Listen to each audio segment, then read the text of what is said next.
गरीब मराठा समाज प्रचंड अस्वस्थ आहे. गरीब मराठा समाजाचा उद्रेकच यांना समजला नाही. एक तरी राजसत्तेतला जबाबदार मराठा नेता दाखवा. आपल्याला सगळ्यांनी फसवलंय म्हणून लाखोच्या संख्येने लोक आज मनोज जरांगे यांच्याकडे पाहत आहेत. आणि आपल्या देशातील मागासलेपणाचं कारण हे आर्थिक कारण नाही आणि सामाजिकदृष्ट्या मागास असेल तरच मराठा समाजाला आरक्षण मिळेल. आजचा मराठा समाज हा मूळचा कुणबी आहे. कोल्हापूर आर्काइव्ह्ज मध्ये वर्तमानपत्राचा एक पुरावा सापडलाय. नमस्कार, मी Deepak Darade. For the people news मध्ये आपल्या सर्वांचं स्वागत आहे. मुद्द्यावर बोलू हा जो आपला मुलाखतीचा विशेष कार्यक्रम आहे, यामध्ये आज आपण आपल्याकडे निमंत्रित केलेले आहे इतिहासाचे अभ्यासक आणि समाजशास्त्राचे अभ्यासक श्रीमंत कोकाटे यांना. सर, आपलं मनापासून स्वागत आहे. म्हणजे गेली अनेक वर्ष तुम्ही इतिहासाचा अभ्यास करताय, समाजशास्त्राचा अभ्यास करताय आणि त्याच्यातून अनेक पद्धतीनं तुम्ही एक मांडणी, स्वतःची मांडणी म्हणून करत आलेला आहात.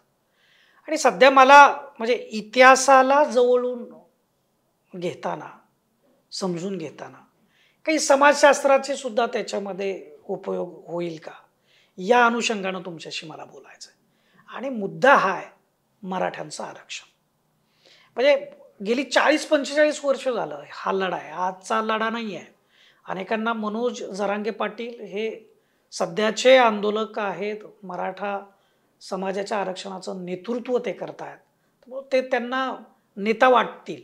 परंतु हा लढा मागं 40 वर्षापूर्वीही सुरू झालेला आहे अण्णासाहेबांपासून, आणि तो आत्ताही सुरू आहे. एवढी वर्ष झालं, 7 आयोग झालेले आहेत, सर्वोच्च न्यायालयाचे निर्णय आहेत.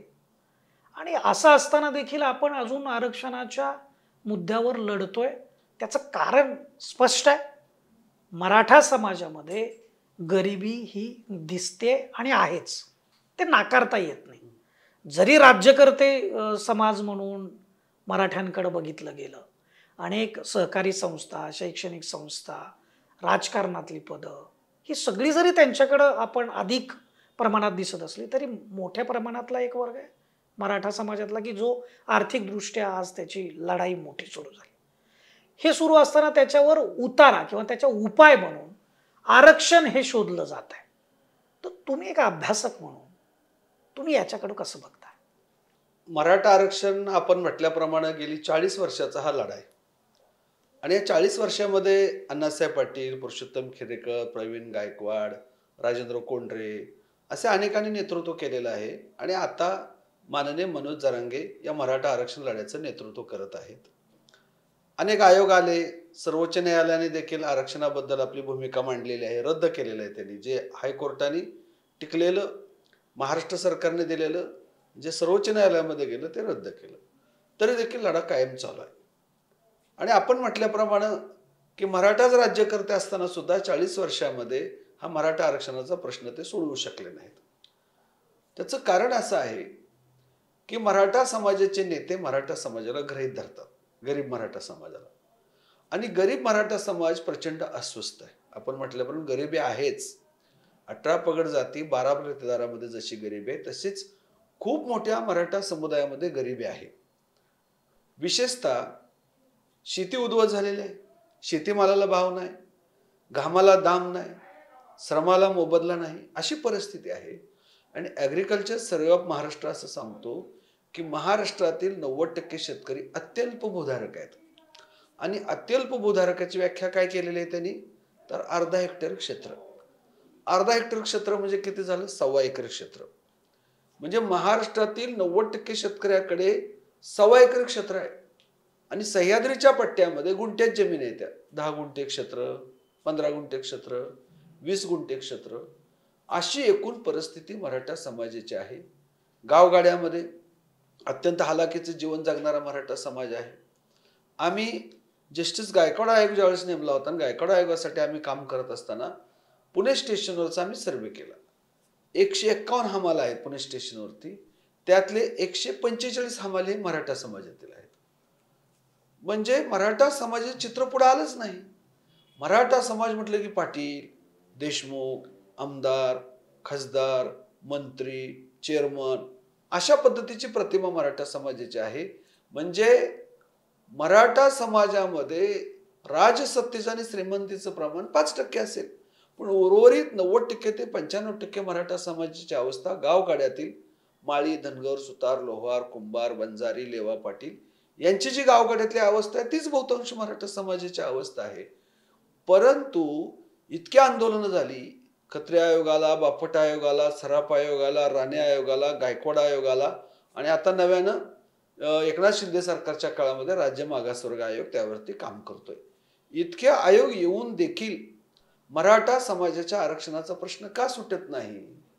तर त्याचं कारण असं की ज्या पद्धतीनं ओबीसी आरक्षणासाठी माननीय भुजबळ साहेब रस्त्यावरती येतात, लढतात निर्भीडपणे. प्रसंगी ते म्हणतात मला आमदार पदाची गरज नाही, मला मंत्रिपदाची गरज नाही. माननीय गोपीनाथ मुंडे साहेब होते, ते उपमुख्यमंत्री होते, लोकप्रिय नेता होते. समाजाच्या आरक्षणासाठी त्यांनी भूमिका घेतली, आवाज उठवला. प्रकाश शेंडगे साहेब आहेत, महादेव जानकर आहेत, पडळकर आहेत. म्हणजे प्रत्येक समूहातील त्या समूहाच्या आरक्षणासाठी निर्भीडपणे प्रामाणिकपणे पुढे येतात. तसा एक तरी राजसत्तेतला जबाबदार मराठा नेता दाखवा की इथल्या गरीब मराठा समाजाला आरक्षण मिळालं पाहिजे. ही भूमिका घेत नाही. म्हणून हा अनेक वर्षापासून प्रलंबित प्रश्न आहे आणि तो प्रश्न अजून सुटलेला नाही. मुळात तुम्ही जी मांडणी करताय आता त्याच्यामध्ये सगळे जी मांडणी होतीये तुमची एकट्याचीच नाही, अनेक लोकांची मांडणी येते की अल्पभूधारक व्यक्ती झालेले आहे, म्हणजे कुटुंब झालेली आहेत, आर्थिक गरिबी आलेली आहे. हे सगळे निकष जे आहेत हे आरक्षणाला लागू होतात का? राज्यघटनेने जे काही आरक्षण आपल्याला देऊ केलेले दिलेलं आहे तर त्याच्यामध्ये सामाजिक मागासलेपण हा सगळ्यात प्रमुख निकष आहे. एकदम बरोबर. तर त्या सामाजिक मागासलेपणाचं ते कसं सिद्ध करायचं हा सगळ्यांच्या समोरचा प्रश्न आहे. आणि सर्वोच्च न्यायालयाने सुद्धा त्याच एका मुद्द्यावर म्हणजे आर्थिक मागासलेपण मान्य केलं, परंतु सामाजिक मागासलेपण मान्य केलं नाही. कारण जो समाज हा सत्तेमध्ये होता, राजेशाहीमध्ये होता, सरदार, सरंजामदार, देशमुख ह्या त्या पदांवरती त्या समाजाला बघितलं गेलंय, त्याचं सामाजिक मागासलेपण सिद्ध होत नाही. आर्थिक जरूर आहे आणि त्याच्यासाठी राज्यघटनेनेच काही तरतुदी दिल्या होत्या. त्याच तरतुदीमधून 10% हे EWSचं आरक्षण दिलेलं आहे जे मराठा समाजाला मिळालेलं आहे. परंतु आता हे जे सामाजिक मागासलेपण सिद्ध करून जे आरक्षण मिळवण्याचा जो काही प्रयत्न होतोय तो टिकत नाहीये, म्हणजे अगदी सर्वोच्च न्यायालयामध्ये टिकत नाहीये. तर याच्याकडे तुम्ही कसं बघताय? कारण ही पुन्हा पुन्हा मांडणी होते. आज जरांगे पाटील पुन्हा एकदा उपोषणाला बसले. म्हणजे मला फक्त त्याला एक तुमच्या लक्षात आणून द्यायचं आहे की ज्या जरांगे पाटलांनी विजयोत्सव नवी मुंबईमध्ये साजरा केला, गुलाल उधळला आणि आरक्षण मराठा समाजाला आता पूर्णपणे मिळालेलं आहे, अशा पद्धतीनं तो एक मेसेज हा महाराष्ट्रातल्या तमाम मराठा कुटुंबामध्ये गेला. आणि आज पुन्हा त्याच मुद्द्यावरती उपोषण सुरू होतं. पुन्हा एकदा संभ्रम निर्माण झालाय की अरे मग आरक्षण आणि मग जे विजयोत्सव जो होता तो कशाचा होता? ह्या सगळ्याकडं तुम्ही म्हणजे एक अभ्यासक म्हणून कसं पाहताय?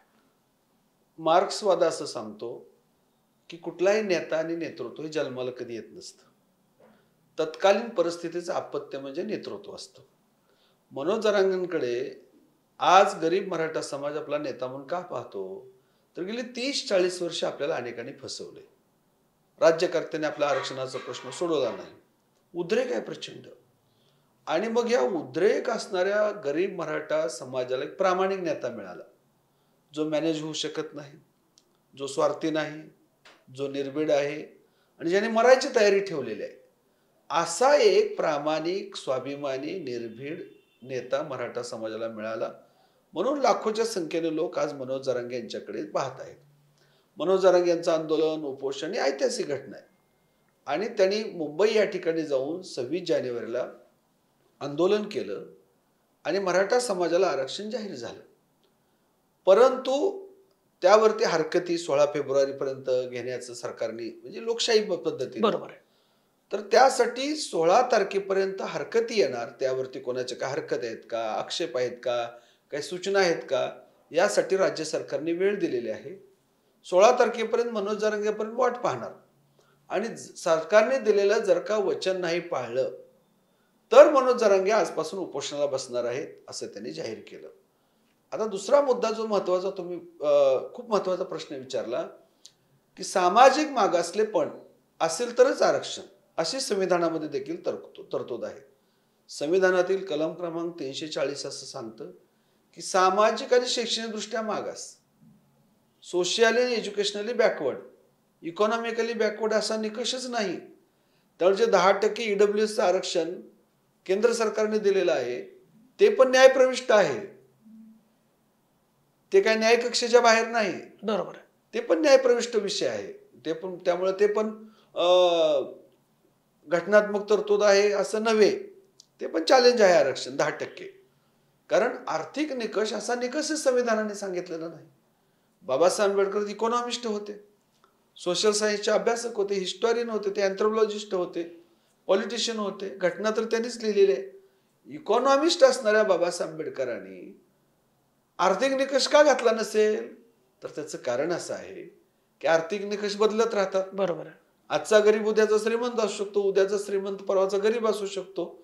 आणि आपल्या देशातील मागासलेपणाचं कारण हे आर्थिक कारण नाही तर सामाजिक कारण आहे. छत्रपती शिवाजीराजेंच्या राज्याभिषेकाला विरोध केला ते गरीब होते म्हणून नव्हे, तर तत्कालीन धर्मव्यवस्थेने त्यांना शूद्र ठरवलं होतं. राजर्षी छत्रपती शाहू महाराजांच्या वेदोक्त मंत्रपठणाला विरोध झाला, शाहू महाराज गरीब होते म्हणून नव्हे, तर सामाजिक दृष्टिकोनातून धर्मव्यवस्थेने त्यांना शूद्र ठरवलं होतं. म्हणून त्यांच्या वेदोक्त मंत्रपठणाला विरोध झालेला होता.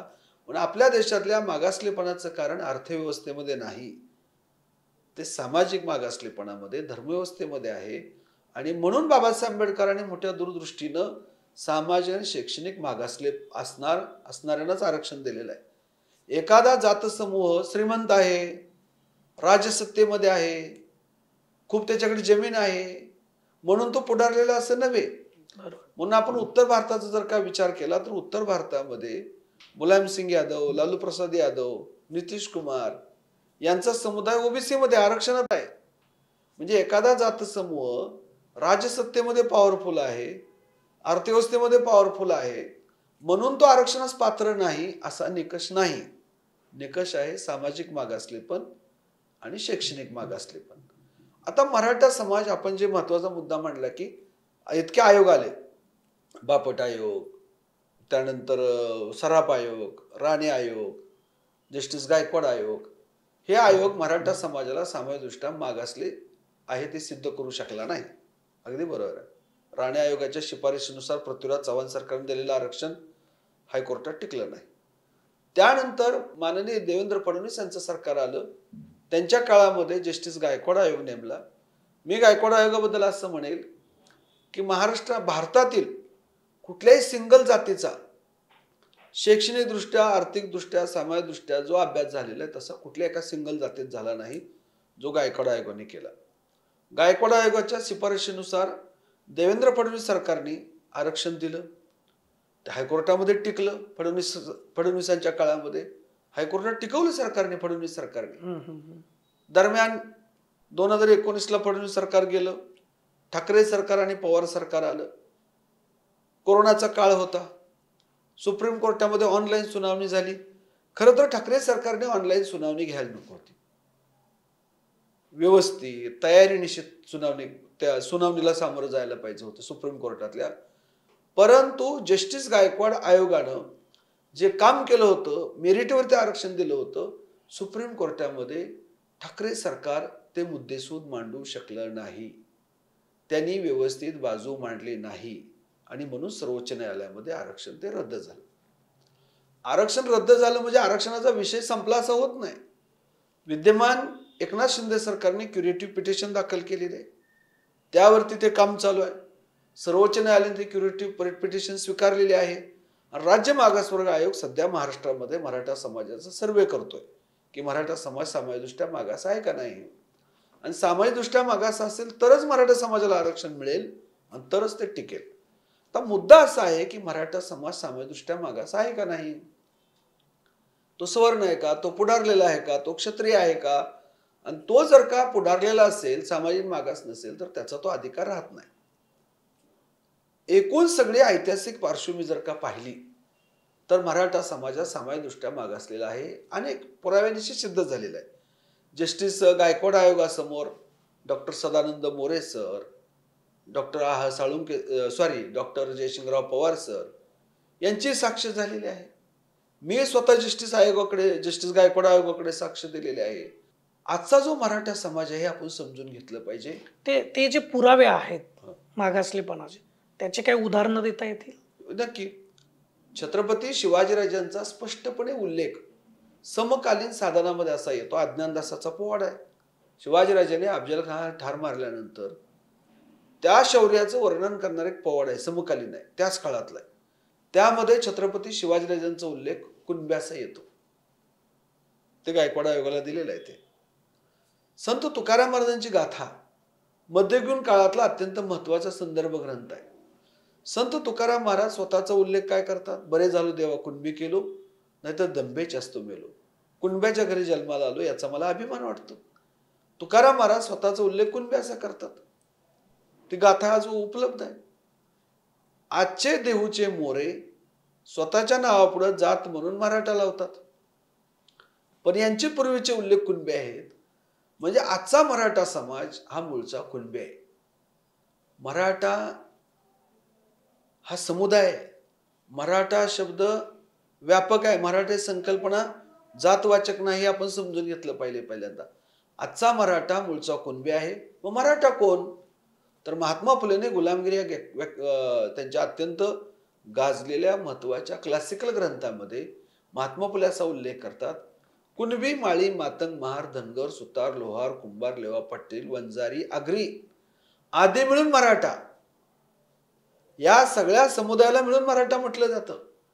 म्हणून छत्रपती शिवाजीराजांचा उल्लेख त्यांना पाहणारे त्या काळातला खापीखान असेल, ईश्वरदास नागर असेल, भीमसेन सक्सेना आहे, निकोला मुनुच आहे, ॲबेकरी आहे, त्यानंतर कृष्णाजी आनंद सभासद आहे, हे सगळेजण समकालीन काय उल्लेख करतात? मराठ्यांचं राज्य, मराठ्यांनी किल्ला जिंका, मराठे आले, मराठ्यांचे फत्ते झाले.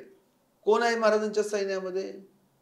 फक्त काय भोसले पाटील जाधव यादव शिंदेच नाहीत. 18 पगड जाती 12 बलुतेदार आहे. या सगळ्यांचा उल्लेख मराठा असा आहे. ग्रँड डपनं हिस्ट्री ऑफ दी मराठा लिहिला.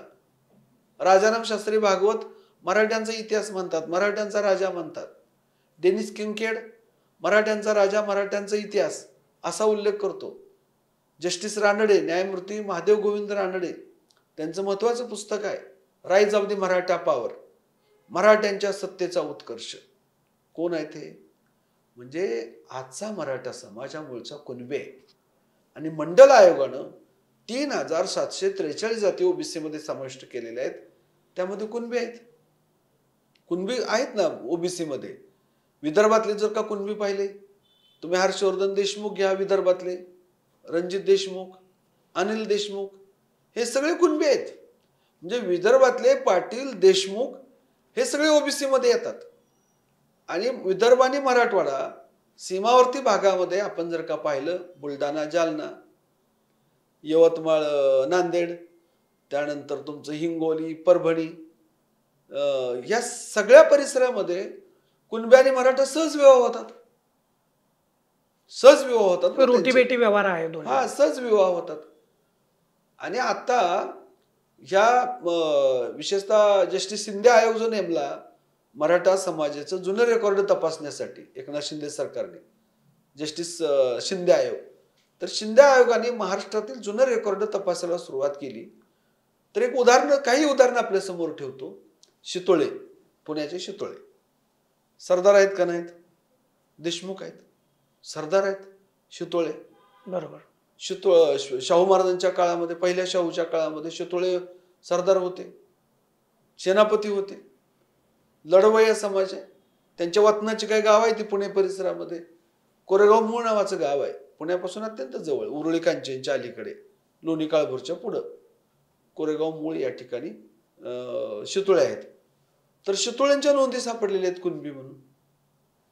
आताच त्यांचं रेकॉर्ड तहसील कार्यालय हवेलीने जाहीर केलेलं आहे, मी ते पाहिलं.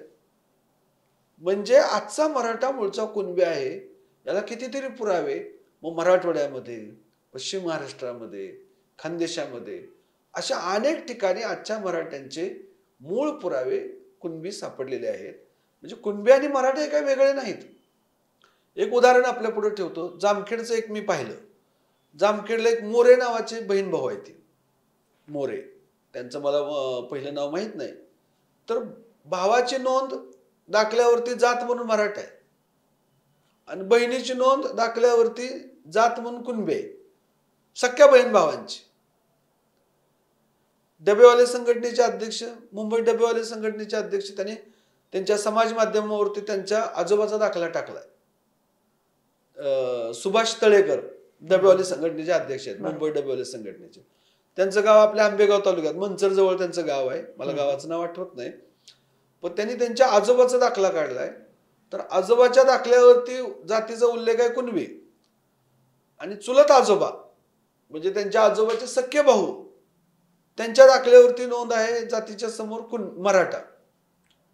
म्हणजे सख्या भावांच्या दाखल्यावरती एका भावाच्या दाखल्यावरती उल्लेख आहे कुणबी आणि दुसऱ्या भावाच्या दाखल्यावरती उल्लेख आहे मराठा. म्हणजे मराठा आणि कुणबी हे वेगळे वाटतच नव्हते ना, म्हणजे वेगळे नाहीतच, ते एकच आहेत ते. बरोबर. आता आणखीन एक महत्वाचा पुरावा आपल्या पुढे ठेवतो. जातनिहाय जनगणना झाली पाहिजे असं सगळेच म्हणतात, सगळेच राजकीय पक्ष झाली पाहिजे. जाती व्यवस्था ही काय अभिमानाची गोष्ट नाही. इथून तिथून सगळी माणसं समान आहे ती. पण भारतीय जाती व्यवस्था जर का संपवायची असेल तर जे आदिवासी, schedule caste, schedule tribes, OBC त्यांना सगळ्या सुविधा द्याव्या लागतील ना. शैक्षणिक सुविधा द्याव्या लागतील, प्रशासकीय सुविधा द्याव्या लागतील, आर्थिक सुविधा द्याव्या लागतील, तर त्यांची उन्नती होईल. तर त्यासाठी आरक्षणाची गरज आहे ना. जोपर्यंत सामाजिक विषमता आहे, शैक्षणिक विषमता आहे आणि आर्थिक विषमता आहे तोपर्यंत आरक्षणाची गरज आहे. आणि म्हणून जातनिहाय जनगणना झाली पाहिजे. जातनिहाय जनगणना झाली तर आपल्याला समजेल ना कुठल्या जातसमूहाची, कुठल्या वर्गाची किती संख्या आहे आणि त्यांना त्याच्या त्याच्या प्रमाणामध्ये त्याचं प्रतिनिधित्व द्यायला पाहिजे. म्हणून जातनिहाय जनगणना. शेवटची जातनिहाय जनगणना 1931 ला झाली. त्यानंतर जातनिहाय जनगणना झाली नाही. फक्त आपल्याकडे शेड्यूल कास्ट आणि शेड्यूल ट्राईब्स यांची जातनिहाय जनगणना होते. बाकी कुठल्याच समूहाची जातनिहाय जनगणना होत नाही. शेवटची जातनिहाय जनगणना 1931 ला झाली. तर त्यावेळेस एक कोल्हापूर आर्काइव्ज मध्ये वर्तमानपत्राचा एक पुरावा सापडला, एक निवेदन सापडले. त्यामध्ये कोल्हापूरच्या काही मंडळींनी असे एक जाहीर आवाहन केले. जातनिहाय जनगणना येत आहे. सेन्सस 1931च्या सेन्ससच्या दरम्यान एक आवाहन केले. काय की प्रत्येकाने शिंपी, सुतार, सोनार, कुणबी, माळी आपल्या प्रत्येकाने असं उल्लेख केले जातीचे. प्रत्येकाने आपापली जी मराठा जात आहे ती लावावी. आपल्या व्यवसायाचे उल्लेख करू नये जातनिहाय जनगणनेमध्ये. प्रत्येकाने आपण मराठा आपली मराठाई जात लावावी. आणि कुणी कुणी सुतार, कुंभार, लोहार, सोनार, माळी सगळ्यांची नाव आहे ती. कुणब्यांनी सगळ्यांनी आपापल्या जातनिहाय जनगणनेमध्ये आपला उल्लेख मराठा असा करावा आणि त्या संबंधित अधिकाऱ्यांनी तशी नोंद केली का नाही ते स्वतः तपासावे. आपण सगळे व्यवसायावरून विभक्त झालेलो आहोत. आपण सगळे मूळ मराठा आहोत आणि त्यामुळे तसा उल्लेख करावा असं 1931 ला जातनिहाय जनगणनेच्या वेळेस आवाहन करण्यात आले. आता आवाहन का करण्यात आलं? माझा अंदाज असा आहे 1899 साली पंचगंगेच्या तीरावरती अभ्यंग स्नानाच्या प्रसंगी शाहू महाराजांना नारायण भटजी म्हणाले, तुम्ही शूद्र आहात, तुम्हाला वेदोक्ताचा अधिकार नाही. आता शाहू महाराज काही संस्कृत पंडित नव्हते. मग शाहू महाराजांना कसं कळलं हे वेदोक्त मंत्र पठण आहे का पुराणोक्त आहे? हे वेदातले मंत्र म्हणत नाहीत, पुराणातले म्हणतात. शाहू महाराजांना कसं कळलं? तर शाहू राजांना भेटण्यासाठी त्या काळातले एक मोठा विद्वान आपल्या महाराष्ट्रातील राजाराम शास्त्री भागवत, खूप मोठे विद्वान, संस्कृत पंडित, त्यांनी अफाट काम केले. तर राजाराम शास्त्री भागवत हे प्रागतिक विचाराचे संस्कृत पंडित होते. आणि राजाराम शास्त्री भागवत शाहू महाराजांना भेटायला गेले कोल्हापूरला. आणि योगायोगानं त्याच वेळेस पंचगंगेच्या तीरावरती अभ्यंग स्नानाला शाहू महाराज गेले होते आणि त्या राजाराम शास्त्रीला सोबत घेऊन गेले. चला म्हणले. आणि राजाराम शास्त्री भागवतांनी ते मंत्रपठण ऐकलं. ही गोष्ट नजरेत आणून दिली राजाराम शास्त्री भागवतांनी की महाराज हे वेदोक्त मंत्रपठण म्हणत नाहीत, पुराणोक्त. मग महाराजांनी विचारलं, बाबा का तसं? तर वेदोक्ताचा अधिकार क्षत्रियाला आहे म्हणले, शूद्रांना नाही. आणि तिथून जे वेदोक्त प्रकरण गाजलं, राष्ट्रीय स्तरावर ते गाजलं.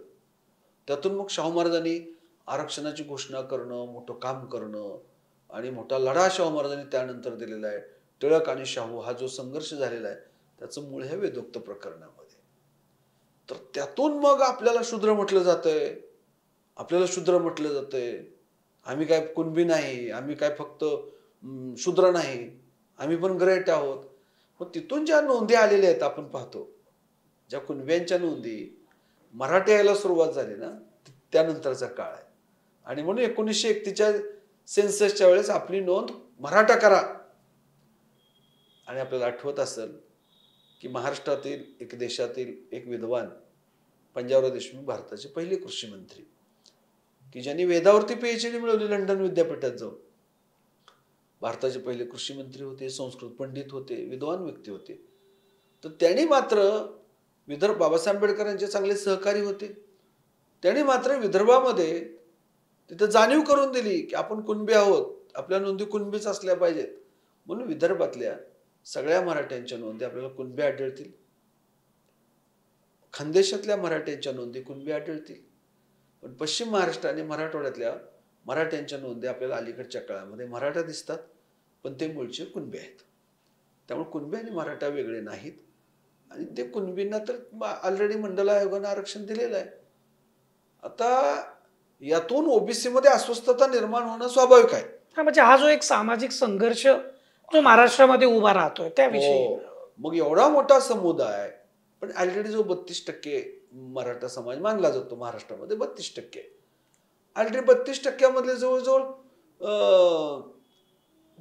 विदर्भातले, खानदेशातले मराठी आरक्षणामध्ये आहेत. आणि पश्चिम महाराष्ट्रात पण अनेकांनी दाखले काढून घेतलेले आहेत, ऑलरेडी आहेतच. राहता मराठवाड्यातला आणि पश्चिम महाराष्ट्रात आणि कोकणातला काही भाग ह्या आरक्षणामध्ये यायचं राहिलाय. आणि आता तो मनोज जरांगे यांच्या आंदोलनामुळे कुणबी नोंदी निघालेल्या आहेत आणि सगळे सोयरे असा जो त्यांनी मुद्दा घातलेला आहे, त्यामुळे ओबीसी वर्गामध्ये अस्वस्थता येणं स्वाभाविक आहे. म्हणून यावरती मार्ग काढण्यासाठी जस्टिस PB सावंत साहेबांनी एक उपाय सुचवला होता.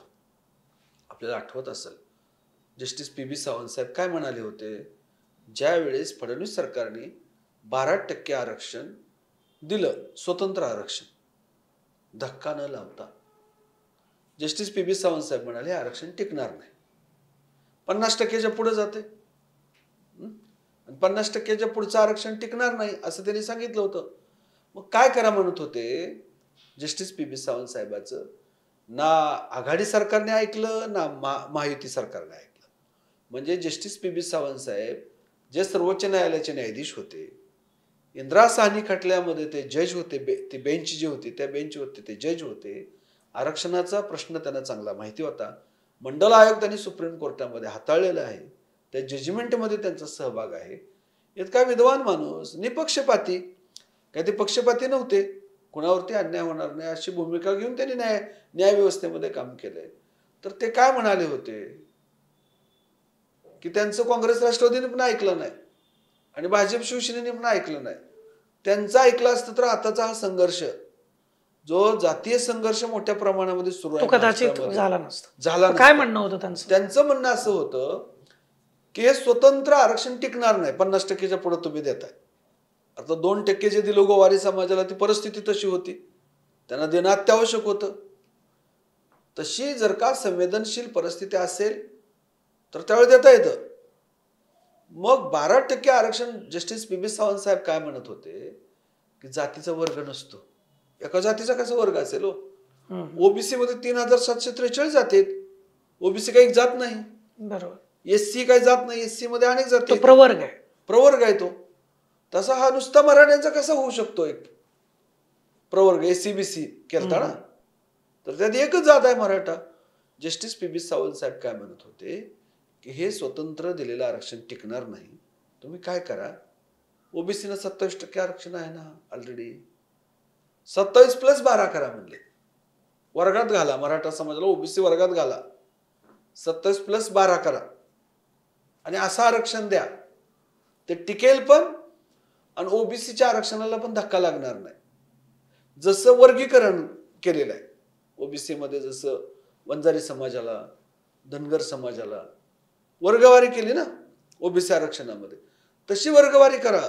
12% ओबीसीतच, पण मराठ्याचं स्वतंत्र आहे, त्या 27%ला धक्का लागणार नाही. मग किती होईल आरक्षण? 27+12 किती होतंय? 39% होतं. 27+12 39%. सुप्रीम कोर्ट ठरवेल ना काय करायचं ते. सुप्रीम कोर्ट रिजेक्ट तर करू शकणार नाही वर्गात घातल्यावर. सुप्रीम कोर्ट सांगेल ना राज्य सरकारला आरक्षण मर्यादा वाढवा, तर ओबीसीतच ठेवा, तो काढू शकत नाही. हे जस्टिस पी बी सावंत साहेबांनी सुचवलं होतं, ते कुणी ऐकलं नाही. त्यांची दूरदृष्टी होती, त्यांना माहिती होतं हे गावगाड्यातले मराठा, माळी, धनगर, सुतार, लोहार, कुंभार हे गावगाड्यातले भाऊ आहेत आणि एकमेकाच्या विरुद्ध उभे राहतील, आणि ती परिस्थिती आज आलेली आहे. पण एक चांगली गोष्ट आहे, आपण खेड्यातून आलो. अहो खेड्यामध्ये इतका अनुबंध आहे, मराठा, माळी, धनगर, सुतार, लोहार, कुंभार, 18 पगड जाती, 12 पगड एकमेकावर अवलंबून आहेत. राज्यकर्त्यांनी किती जरी प्रयत्न केला की दुही निर्माण करायचा, गावगाड्यात होऊ शकत नाही. त्याचं कारण आहे, ते एकमेकाशिवाय जगू शकत नाहीत हो. त्यांचा अतूट असा अनुबंध आहे. बरोबर. हे सगळं पॉलिटिकल चालू आहे, सध्या जे चालू आहे ना हे पॉलिटिकल चालू आहे. हे क्रायसिस जे आहेत, संघर्ष पण पॉलिटिकल. याचा लॉजिकल एंड काय असू शकतो, तुम्हाला काय वाटतं? याचा लॉजिकली मराठा समाजाला आरक्षण द्यावं लागेल सरकारला. प्रचंड अनरेस्ट आहे, अत्यंत हलाखीची परिस्थिती आहे. तरुणांमध्ये, विशेषतः मराठा तरुणांमध्ये प्रचंड उद्रेक आहे. आणि हे उद्रेक फक्त एका सरकारच्या, एका पक्षाच्या विरुद्ध नाही, सगळ्यांच्या विरुद्ध आहे हा उद्रेक. आपल्याला सगळ्यांनी फसवलंय, ही भावना आहे सध्या मराठा तरुणांमध्ये.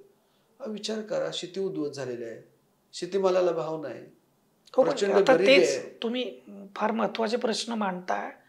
त्याच प्रश्नाकडे कुठंच एक तो जो जोश आहे काय, ह्या प्रश्नांच्या संदर्भात तो दिसत नाही.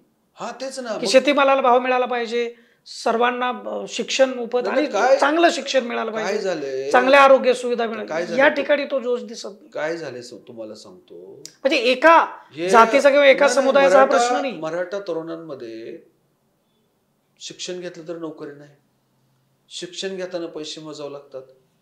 आपल्या गावगाड्यात असणारा SC ST OBC ह्यांना फी कमी आहे. आपली गरिबी असून सुद्धा आपल्याला फी खूप भरावी लागते. 1 लाख फी असेल तर शेड्यूल कास्ट, शेड्यूल ट्राईब्सला कमी फी आहे, काय 5-10 हजार असेल, ओबीसीना काय 20-25 हजार असेल, पण आपल्याला 80,000 1 लाख रुपये भरावं लागते. ही प्रचंड डिस्क्रिमिनेशन अगदी रोज अनुभवतो. नाही उद्रेक जो आहे ना, जरांगेचा पाठिंबा का मिळतोय त्याचं कारण सांगतो तुम्हाला. प्रचंड अनरेस्ट आहे तरुणांमध्ये, प्रचंड.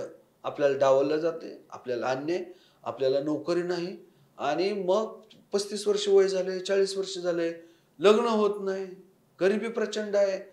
तर हा जो अनरेस्ट आहे, आणि मग अनरेस्ट नष्ट करण्यासाठी अनेक उपाय आहेत ना, उद्योग व्यवसाय सगळं आहे, पण आरक्षण हा पण एक उपाय आहे. आरक्षणाने 100% प्रश्न सुटणार नाहीत. मुळात आरक्षण जरी दिलं तरी म्हणजे आता नोकऱ्याच कमी होत आहेत सरकार. हो, पण ती मराठा समाजातल्या तरुणांचं मत काय आहे? एक तुमचा मुद्दा त्याच्याशी निगडीत एक होऊ शकतो, बाबा एज्युकेशन तुम्हाला फी कमी मिळू शकते, हे झालं.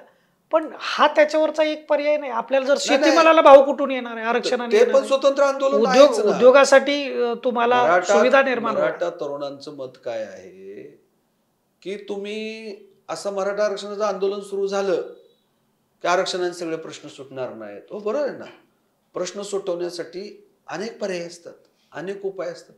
अनेक उपायापैकी आरक्षण हा एक उपाय आहे. आरक्षण म्हणजे परिपूर्ण उपाय नाही, पण अनेक उपायापैकी आरक्षण हा एक उपाय आहे, आणि तो का नाही हा जो उद्रेक आहे. म्हणून मनोज जरांगे यांना जो पाठिंबा मिळतो त्याचं कारण ते आहे. विचार करा, आज मुख्यमंत्री, पंतप्रधान, आमदार, खासदारांच्या सुद्धा सभेला लोक येत नाहीत. मनोज जरांगेच्या सभेला पदर खर्चाने लाखोच्या संख्येने 15 लाख, 20 लाख, 50 लाख, 10 लाख सहज लोक येतात. काय कारण आहे? उद्रेक आहे 30-35 उद्रेक आहे, वर्ष बरोबर आहे. आणि हा गरीब मराठ्यांचा उद्रेक आहे आणि आपल्याला सत्ताधारी मराठ्यांनी फसवलंय हा हा राग ही खूप मोठी भावना आहे. खूप मोठी भावना आहे.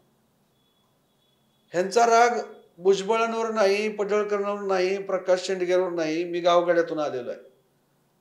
ऍक्च्युली माननीय छगन भुजबळ साहेब ज्येष्ठ नेते आहेत, हे सगळं ओढून घेतात स्वतःच्या अंगावरती. गरीब मराठा समाजाचा उद्रेकच यांना समजला नाही. ह्यांचा उद्रेक सत्ताधारी मराठ्यांच्या विरोधात आहे की आपल्याला वापरले, आपला प्रश्न सोडवला नाही आणि आज पण सोडवण्याची मानसिकता नाही त्यांची आणि म्हणून ते एका नेतृत्वाच्या शोधात आहे समाज आणि तो मनोज जरांगेच्या रूपाने त्यांना मिळाला आणि म्हणून मोठ्या प्रमाणामध्ये प्रतिसाद जो मनोज जरांगेला मिळतोय त्याचं कारण हे. अगदी अगदी सर, मनापासून धन्यवाद. तुम्ही हे इतकं सगळ्या खोलात जाऊन म्हणजे सामाजिक अंगानं, इतिहासाच्या अंगानं त्याचे एक विश्लेषण केलंय, याबद्दल मनापासून धन्यवाद. हे होते कोकाटे सर. आणि एकूण मराठा समाजातली खास करून तरुणांमधली जी भावना आहे, जो उद्रेक आहे, तो का आहे याचं विश्लेषण त्यांनी केलेलं आहे.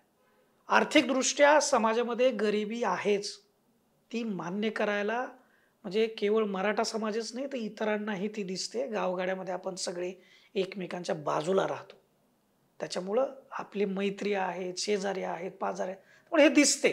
त्यामुळे हा जो उद्रेक आहे हा टोकाचा आहे. तो का आलाय त्याचंही विश्लेषण त्यांनी केलेलं आहे आणि मला वाटतं राज्यकर्ते जे आहेत तो हा उद्रेक समजून घेतील आणि त्याच्यावरती उत्तर शोधतील आणि ही समाजामधली जी अशांतता निर्माण झालेली आहे ही कुठंतरी शांत होण्यासाठी प्रयत्न करतील, ही आपण आशा करूयात. आपल्याला हे विश्लेषण कसं वाटलं, या संदर्भामध्ये आपलं स्वतःचं मत काय आहे ते व्हिडिओच्या खालील कमेंट बॉक्समध्ये आपण जरूर लिहा आणि फेसबुक, यूट्यूब आणि इंस्टाग्रामवर फॉर द पीपल न्यूज चॅनलला आपण सबस्क्राईब करा, लाईक करा आणि फॉलो करा. धन्यवाद.